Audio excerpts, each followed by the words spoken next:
Salam kanalımızın çox hörmətli izləyiciləri. Bugünkü dərsimizin mövzusu təsirli haldır.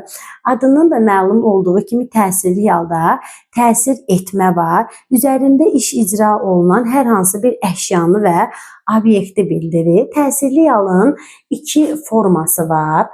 Müəyyənlik bildirən təsirli hal,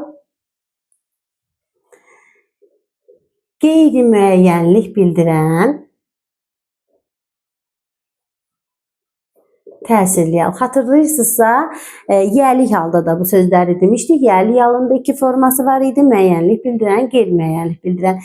Təsirli halda da yenə iki forma var. Müəyyənlik bildirən təsirli halda konkretlik var.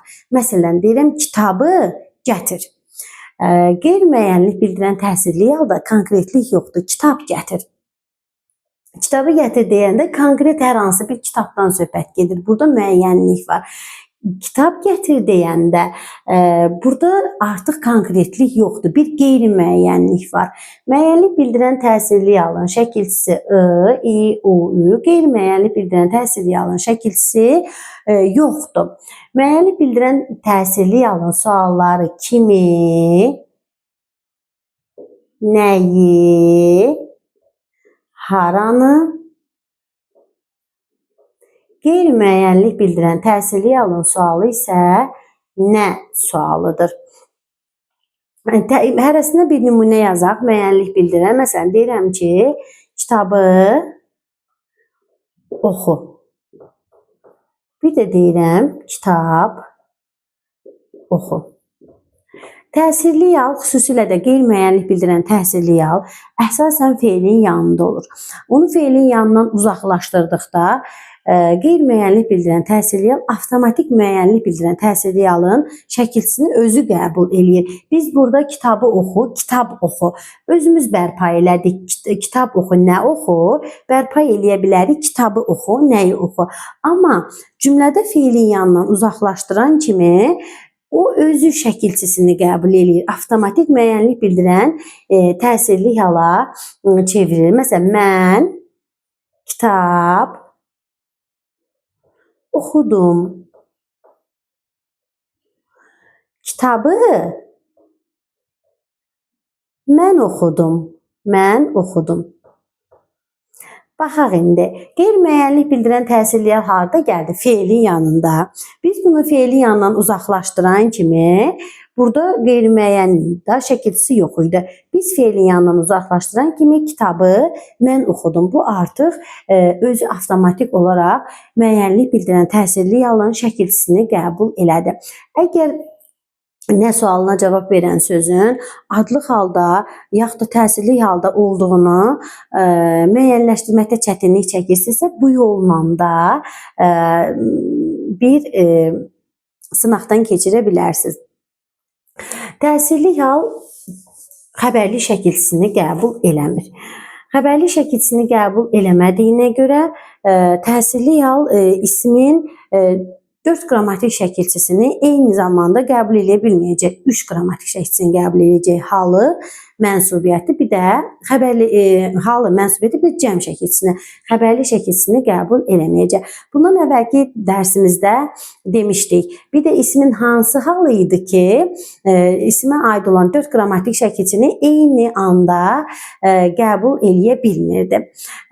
Sualımızın cavabını yorumlarda yazarsınız, cavablandırarsınız. Mən də yorumlara mütləq baxacağam. Deməli, dedik ki, ismin təsirli halı ismə aid olan 4 qrammatik şəkilçisini eyni zamanda qəbul edə bilmir, çünki xəbərli şəkilçisini qəbul eləmir. Xəbərli şəkilçisini qəbul eləməyəndə xəbər ola bilərmi? Olmayacaq. Deməli, təsirli hal cümlənin xəbəri ola bilmir. Bəs təsirli hal cümlənin hansı üzvü olacaq? Təsirli hal cümlədə yalnız tamamlıq vəzifəsində çıxış edir. Həm qeyri-müəyyənlik təsirli hal, həm müəyyənlik təsirli hal. İkisi də tamamlıq vəzifəsində çıxış edəcək. Məsələn, ikisinə də aid nümunə yazaq. Deyirəm ki, onu çağır. Kimi? Onu. Əvəzlik qəbul elədi burada təsirli halı. Eybi yoxdur. Əvəzlik də ismin şəkilçilərini, hal şəkilçilərini qəbul eləyə bilir. Onu çağır kimi? Bu müəyyənlik bildirən təsirli hal. İndi yazaq qeyri-müəyyənlik bildirən təsirli hal. Mən qələm aldım. Nə etdim? Aldım. Kim mən? Nə aldım? Qələm aldım. Bu da qeyri-müəyyənlik bildirən təsirli hal. Müəyyənlik bildirəndə, qeyri-müəyyənlik bildirəndə tamamlıq olur. Tamamlıqdan başqa yalnız zaman zərfliyi də ola bilir. O da nadir hallarda. Yəni təsirli hal həmişə tamamlıq olur, ancaq nadir hallarda zaman zərfliyi kimi də işlənə bilir. Məsələn, yayı kənddə keçirəcəyəm. Nə edəcəyim? Keçirəcəyim harada? Kənddə yayı. Bu zaman zərfliyidir. Belə nadir hallarda belə olanda zaman zərfliyi ola bilir, təsirli hal, amma başqa hallarda həmişə tamamlıq olur. Təsirli hal özündən sonra şəkilçi qəbul eləmir. Heç bir şəkilçini qəbul eləmir. Ancaq bir məqamda şəkilçiləşmiş m ədatı var, onu qəbul eləyir. Bu istisnadır. Deməli, dedik ki, təsirli hal özündən sonra şəkilçi qəbul eləmir, yalnız şəkilçiləşmiş m ədatını qəbul eləyə bilir. Məsələn, yazaq, kitabımı deyirsən, deyirsən. Kitab sözün kökü ı təsirli hal, m da ədat. Bu bizim istisna qaydamızdır, yadınızda saxlayın. Təsirli hal bəzən bitişdirici samitlə bitə bilir. Bu da şifahi nitqimizdə olur, yazılı nitqimizdə yox.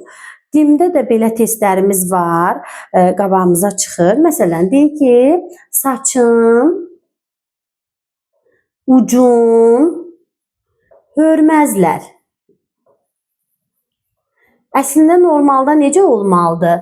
Saçın ucu, mənsubiyyət ucunu olmalıdır. Saçın ucunu hörməzlər. Amma bəzən şifahi nitqimizdə saçın ucun şəklində də ifadə olunur. Burada təsirli halın işlənmədiyi məqamdır və bitişdirici samitlə bitibdir söz. Məsələn, başqa nümunələr də deyə bilərik. Aşıq Ələsgərin var idi şeiri. Söyüddən bağ saldım, peyvəst eylədim, almasın heyvasın, narın görmədim. Orada da yenə almasını, heyvasını, narını olmalıydı. Ancaq həmin sözlərdə də bitişdirici samitlə bitib, yəni təsirli hal işlənməyibdir. Bunu da yenə bir maraqlı məlumat kimi yadınızda saxlayın. Təsirli halın dedik ki, qeyri-müəyyənlik bildirən təsirli hal, halın sualı nə sualıdır elə. Bu nə sualı insan anlayışı bildirən isimlərdə də biz nə sualını deyirik. Məsələn, deyirəm ki, yazıram belə bir cümlə. Dünən həkim çağırdıq. Biz bilirik ki, nə etdik, çağırdıq, nə zaman? Dünən. İndi kim çağırdıq deyə bilməyəcəyik. Niyə deyə bilmirik? Çünki bu həkimi çağırdıq olmalıydı da. Həkimi olsa kimi çağırdıq? Bu qeyri-müəyyənlik təsirli hal da olduğu üçün qeyri-müəyyənlik təsirli halında kim sualı yoxdur. Kim sualı adlı halın sualıdır. Qeyri-müəyyənlik təsirli halın sualı nədir? Nə? Nə olduğu üçün söz də qeyri-müəyyən təsirli haldadır. Mən ona kim sualını verə bilmərəm. Ona görə nə sualı verəcəyik? Yəni, sözün qısası, təsirli hal insan anlayışı bildirsə belə, qeyri-müəyyənlik bildirirsə, yəni qeyri-müəyyən təsirli haldadırsa söz, biz ona nə sualını verəcəyik? Buna da diqqət yetirin. Testlərdə də yenə belə çaşdırıcı məqamlara rast gəlirik. Təsirli hal haqqında bu qədər. Təsirli halın, qeyri-müəyyən təsirli halın sualı da nədir? Qeyri-müəyyən yiyəlik halın sualı da nədir? Bir də adlıq halın sualı da nə sualı var? Bu üç halı bir-birindən necə fərqləndirəcək? İnşallah növbəti videolarımızda da onun haqqında qısa bir video çəkərik. Həmin dərsə də izləyərsiniz. Növbəti dərsimiz inşallah ismi yönlük, yerlik və çıxışlıq halı haqqındadır. Dərslərimizi izləməyi, bəyənməyi də unutmayın. Sağ olun. Növbəti dərslərdə görüşərik.